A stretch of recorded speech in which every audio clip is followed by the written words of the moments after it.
everyone, welcome back to my channel. If you are not new here, you might be looking at my face and being like, why does she look so different? And that is because I got eyebrow lamination, so my face has been completely transformed. And that's what I was going for. I was like, I want a transformation. I don't know how I'm feeling about it yet, but I'm not going to talk about it today. I'm going to talk about it in next week's video. But if you like it, like, join me for that video and I'll give you my 2 cents. Okay, I'm just going to pull up my DMs. Here we go. Oh, how do I... Oh no, I vanished her message. Hey. I don't know how to unvanish a message. I accidentally vanished your message. Can you please resend it? Let's do this one instead then. Ivy. Hi. I have basically gone all in with recovery these past 3 months and have pretty much quit exercising, been eating way more, and I've literally gained like 10 plus pounds. But I am actually pretty happy with my body, and gaining weight wasn't nearly as scary as I thought it would be. That's honestly the case a lot of the time. However, I'm still waiting on my period. I will have been 3 months all in when November starts. And I know it takes different amounts of time for everyone, but I'm feeling kind of discouraged that I don't have my period back yet. I was wondering, on average, how long you think it usually takes to get your period back, and if you have any further advice for me. So, this question, every single time I get a new client and we're onboarding, I'm like, we go through everything, and I'm like, do you have any other questions? And they always ask, so like, how long do you think that this will take? And although it's true, of course, like, everyone's different, here is my take on the situation.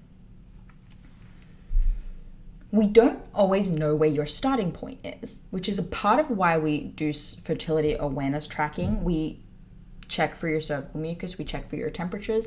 First and foremost, this gives us an idea of where your body is at. Is it attempting hormonal function, or are you dry as a bone, temperatures like through the deck, you know?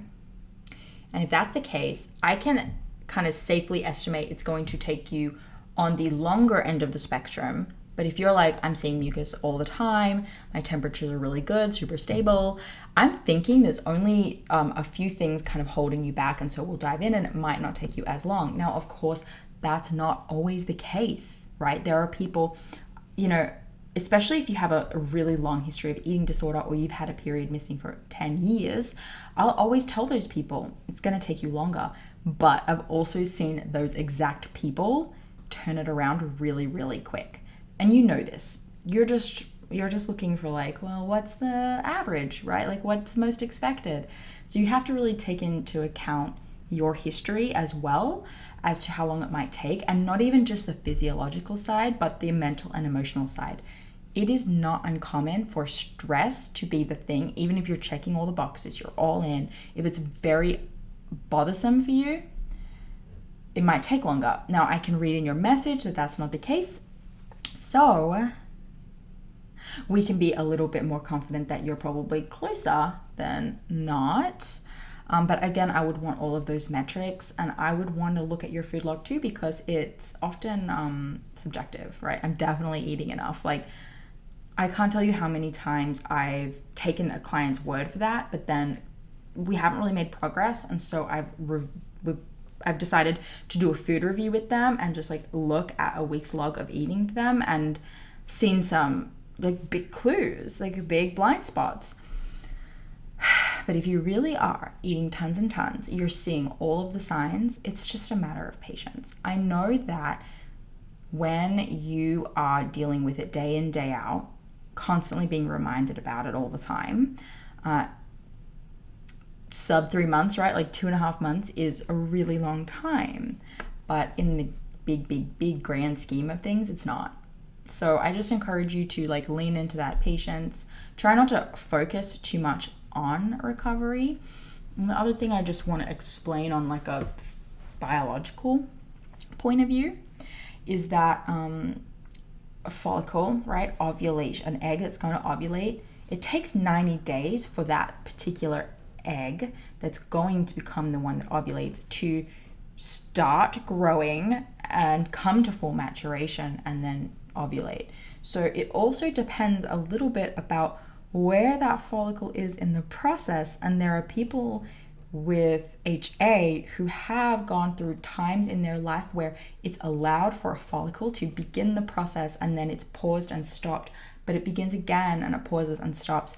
Now, if that process takes too long, it will simply just be reabsorbed into the ovary, but oftentimes those follicles are actually in motion, which is why when we get an ultrasound, we see them and everyone thinks it's PCOS, but it's not. So you might be having like a bit of a desolate ovary. So when you begin all in, you're starting that process from the beginning, right? And then if you're a little further along, that's why some people get their period back in 4 or 6 weeks, right? Because we're actually kind of close. So that matters too. And a clue for that is cervical mucus production or getting an ultrasound. And then the last thing I will say, what was it going to be? I forgot. There's one other thing, but I forget.